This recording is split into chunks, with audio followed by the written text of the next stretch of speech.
The good news is the radiation seems to have completely eradicated the virus. What's the bad news?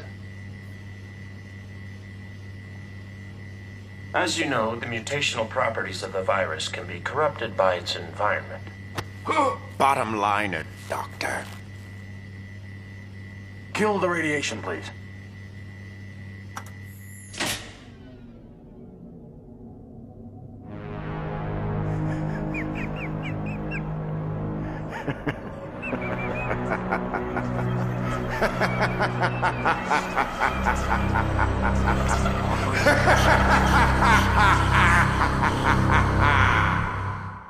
One of the greatest alternate versions of Batman was, and still is, Batman Beyond.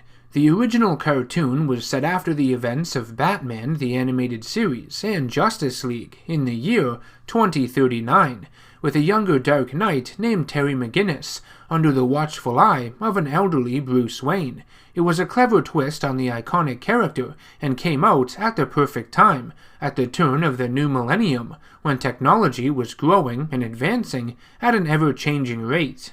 Due to the show being set in the future with an older Bruce Wayne, many of the iconic Batman villains were either too old to maintain their positions in crime or were simply deceased after years and years of battling not only Batman but the law itself. So the show's creators had to come up with new antagonists for this younger Batman to face, many of which reflected the youthful, dark, and technological approach of the series. Though there were a lot of great villains in Batman Beyond, some I plan on doing breakdowns of in the future, the one I wanted to focus on today is my personal favorite, Blight. This villain is not only the best in the series, but he's strong enough to act as this Batman's version of the Joker, his equal, his archnemesis. Derek Powers was the corrupt businessman who took control of Bruce Wayne's company, Wayne Enterprises, and combined it with his own, Powers Technologies, to form Wayne Powers. In secrecy, he uses the company to create a deadly nerve gas, which he intends to sell to terrorists. The father of Terry McGinnis, named Warren, who works for the company, uncovers evidence of the gas and is murdered by Powers. After Terry receives the Batsuit and becomes Batman, he tracks down Powers in the hopes of not only stopping his plan, but seeking revenge for the death of his father. In the resulting battle, Powers is exposed to a large quantity of the nerve gas and will certainly die. His workers place his body under extreme radiation to save his life, but it causes a nasty side effect.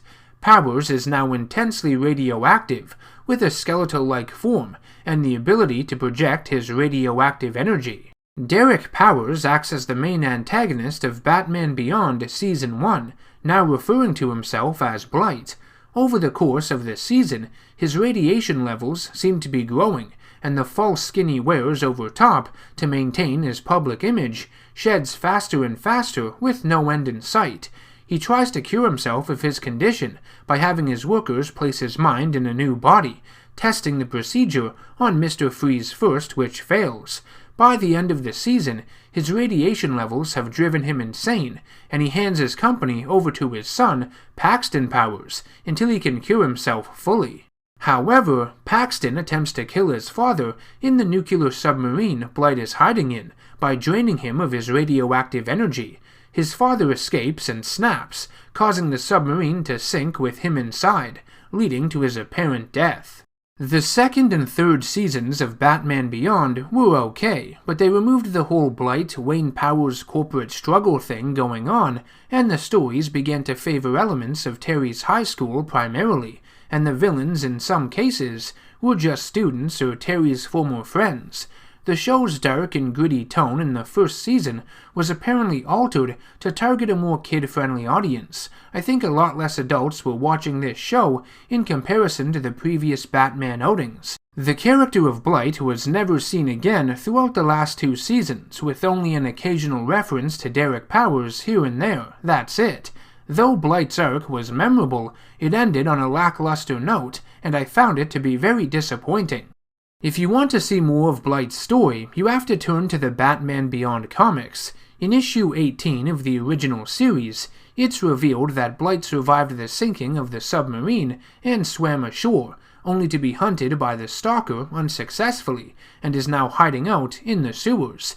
Stalker injects Terry with a non-lethal form of radiation after they fight, in order to use him as bait for Blight. The villain finds Terry, and the two have a long battle. At this point, Blight has become completely insane, and has forgotten his past life as Derek Powers. Blight's radiation has become so strong that even a few seconds around him is dangerous. He begins to remember pieces of his life, only that Batman caused his transformation. They fight within a steel mill, and Blight is covered by molten steel, becoming a statue. Stalker incapacitates Batman, and it's revealed that he has taken the hardened Blight to his cave, where he has displayed him with all his other hunting trophies. When Blight returns in the 2011 series, he has remembered his past life as Derek Powers, and now wears a containment suit due to his high levels of radioactivity. It's revealed that after the submarine sank, Blight was trapped beneath it in Gotham Harbor for months, and realized he no longer needed food or oxygen to survive, so I guess no more sandwiches, huh? He reaches land and has a former Wayne Powers scientist build him a suit. He seeks revenge against both his son Paxton as well as Batman for what they did to him. However, much like Blight's artificial skin in the animated series, the suit begins to lose its effectiveness over time, and Batman even punctures it. The scientist warns Powers that his body's integrity relies on the suit, and that without it, his radiation will destroy what's left of him, though in Blight's rage, he doesn't want to hear it. Later, Blight attacks Wayne Manor, and Terry manages to overload the control panel on the back of Blight's suit, causing it to rupture. Blight is now just a pile of radioactive sludge, which is taken to Gotham PD. Blight's arc is a unique one, that's for sure. He started out as one of the best elements of the Batman Beyond animated series, which became weakened after his departure, and then he found himself in the comics. I think the Blight character was the perfect villain for Batman Beyond. Not only was Derek Powers responsible for the death of Terry's father, but he took Bruce Wayne's company and began selling chemical weapons within it, going against everything the original Wayne Enterprises represented.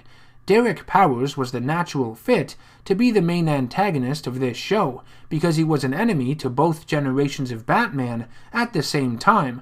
I just wish we had seen a lot more of him, because he was a very compelling character. Why do you persist in tormenting me? All I want is to be left alone. Can't let you run around like this. We've got rules about radioactive waste. And besides, this is personal. Who are you? You really want to know? Yes. You killed my father. Do you have the slightest idea how little that narrows it down? What do you guys think of Blight? Let me know in the comment section down below. If you enjoyed this video, be sure to hit that subscribe button, bell icon to be notified of all future content, and even share it if you can to help me out. I will see you all in the next one. Take care.